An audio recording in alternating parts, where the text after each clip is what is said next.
Let's make a cheesecake. I am a professional chef, but I do not bake at home. It is not my thing. I don't do it. Basque Cheesecake, however, has been taking the world by storm, and I want to see, can I successfully bake one on the first try? The process of making a Basque cheesecake seems relatively easy, but baking the cheesecake presents a bigger hurdle. Either the cheesecake is not cooked enough and is soupy or runny in the middle, or it's overdone, overflowing, too dark, and too tough. Today, we're aiming for the perfect balance of a soft center with a caramel brown burnt top.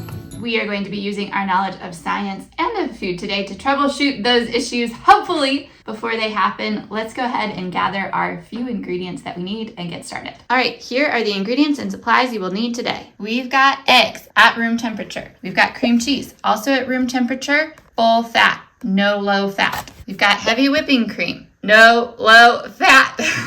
We've got sugar. We've got flour. We've got some homemade vanilla extract, a springform pan, parchment paper, which is very important, a baking scale, and measuring cups and spoons. Before we get going, shout out to both Recipe Tin Eats and Buttermilk Pantry. They both have YouTube channels, they both have food blogs, and they both feature Basque Cheesecake. I have used research from both of them for this video today, so thank you for the assist. I'm also going to go ahead and preheat my oven now to 425 so that it has a chance to get nice and hot before we get going. All right, we want 750 grams or 1.5 pounds of cream cheese. I'm going to go with the grams option today. I've set my tare. Let's see where we've started at. Okay, so that's 525.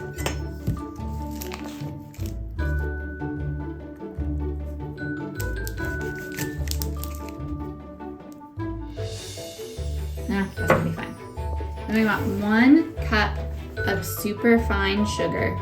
It's recommended to use castor sugar. I freaked out when I saw the price of castor sugar at the grocery store. So we're going with regular old white sugar and hoping for the best. So I realized after the fact that I needed 1.5 pounds of cream cheese and I had a 3-pound block, so I could have just cut that sucker in half, and instead I made it way more complicated by doing it in grams, and I guess I'm in baking mode. I'm making it more complicated than it needs to be over here.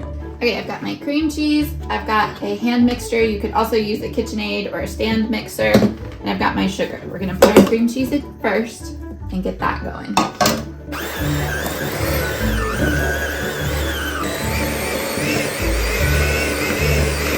Scrape down the sides a little bit. Go one more time, and then I'm gonna add the sugar.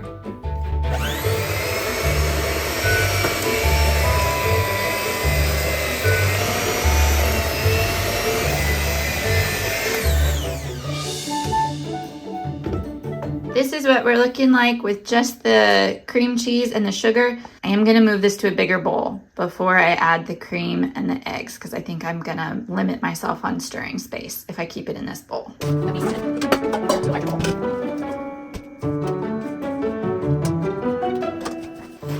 That's better. We're gonna go ahead and get our flour and our cream mixture together, as well as our egg mixture, so that we're just ready for our last steps. We want a 1/4 cup of flour mixed with, to start, a 1/4 cup of heavy cream, just to get the lumps out.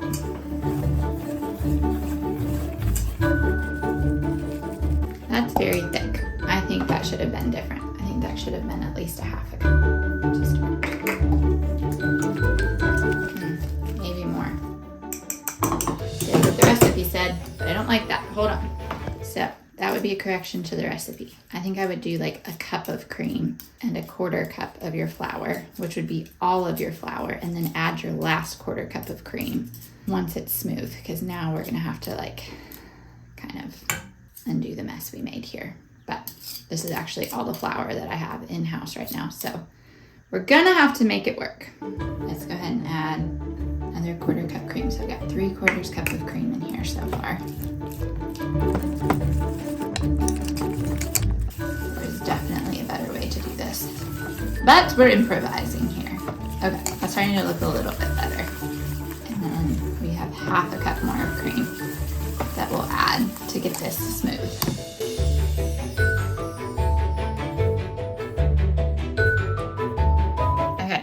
It's honestly not as smooth as I would like it to be, but I think it's about as smooth as it's going to get considering where we started from. So I'm hoping that doesn't mess anything up, but this is where we're at. And the vanilla. So we're gonna do 1 teaspoon of vanilla in our whipped cream. Not our whipped cream, our whipping cream mixture. And stir back together. Now for the eggs. For the eggs, we are gonna weigh these out since the size of eggs can vary kind of from egg to egg, and we wanna make sure that we have the consistency right. So we want 220 grams of eggs. The recipe says approximately 4 to 5 eggs for that, or 3/4 cup and a tablespoon. But this honestly felt easier to me than trying to do 3/4 cup and a tablespoon. Oh, that's so close. I'm off by 3 grams. I don't even know if I'm gonna really get that exactly. Come on. Now I'm a little bit over. Maybe it's not easier to do it this way. All right, I think that's gonna have to be close enough. One of the reasons I don't really like baking, because in cooking, close enough is just that, it's close enough, it's fine. In baking, sometimes that can totally throw it off. So fingers crossed on this one. I also think I should have prepared my pan first. Since I didn't do that, I'm gonna go ahead and do it now before I mix the rest of my ingredients in. I made a mess. So we want 2 sheets of parchment. We're gonna run one way and one the other way. And before we put them in there, we're gonna crinkle them up.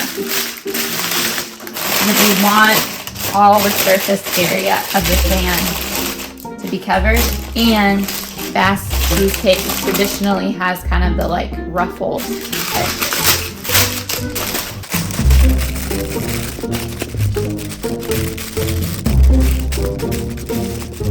The biggest thing that I'm paying attention to is making sure the pan is completely covered so the cheesecake doesn't stick to it. And I've folded down the sides so that the paper doesn't burn or like catch on any of the elements in my oven. Now we are ready to add our cream.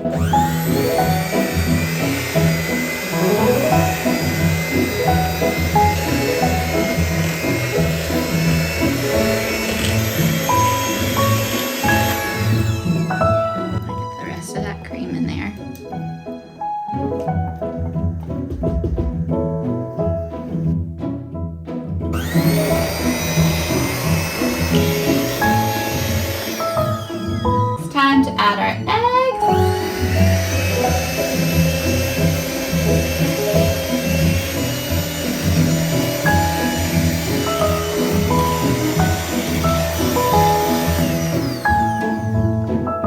We're gonna go ahead and pour this into our pan. This honestly looks a little thicker to me than some of the recipes that I've seen.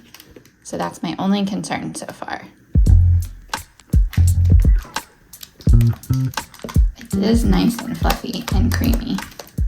It's just not quite as, liquidy. That's the official term that I was expecting it to be.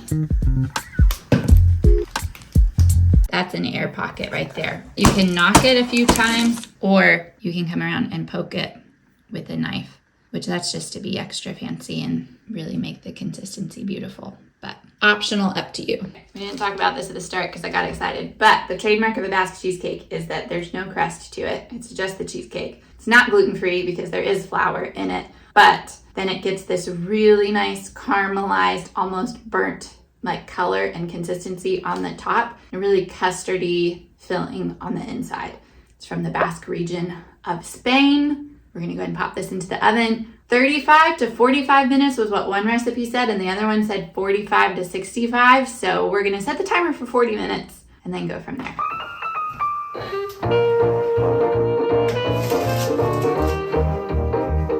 Now we wait. It's been 40 minutes. Let's check and see how she's doing. Oh, yeah, look at that. Oh, I think she's done. Getting a few little brown spots on the top, but still like lots of nice jiggle, which we want. So I'm gonna go ahead and pull it out. Oh, that looks so good. So my initial notes are, these are all those little bubbles that I didn't take the time to pop on the front end. It did actually impact the overall coloring more than I thought it would. So I would do that differently next time. But no major cracks on the top. It didn't overflow. And we've still got some nice jiggle and jostle, which we want. So now's the part where I have to be patient. This is gonna sit at room temperature on the counter for 2 hours, start to cool down. Then I'm gonna refrigerate it for 8 hours, which at this point means it's gonna refrigerate overnight. So I won't get to taste it until tomorrow, but I'll come back tomorrow and we'll do a little sampling. It is the next day, hence a different outfit, and I'm going to sample and test my Basque cheesecake. It had puffed up really nicely in the oven yesterday while it was baking, and then it's definitely deflated a little bit as it rests. I think that's normal. It's kind of has a souffle effect. It does feel very dense, so that's my only thought, is I hope it's not too tough. I'm gonna release it from the springform pan. Start to pull more gently than that, I guess, the edges of my parchment down. It's got the nice, like, creased edges that's typical and standard with the Basque cheesecake, so that looks promising. It's not as tall as I was hoping it was gonna be, just selfishly, because then you get to eat more cheesecake, but I did follow the quantity on the recipe, so not sure if I should have done more batter or if this is the way it's supposed to be. Time to cut into it. Moment of truth. Oh, it does actually feel still pretty soft though, which that's a good sign. Look at that. That looks pretty good. Here's the slice that I cut out. That's a pretty damn near perfect slice of cheesecake, if I do say so myself. It's time to test it. I've honestly been looking forward to this all day at work. The first bite, that's always my favorite bite. I need to stop eating squishy foods on camera. Apologies for people like me who have some sensory issues. All right, look at that.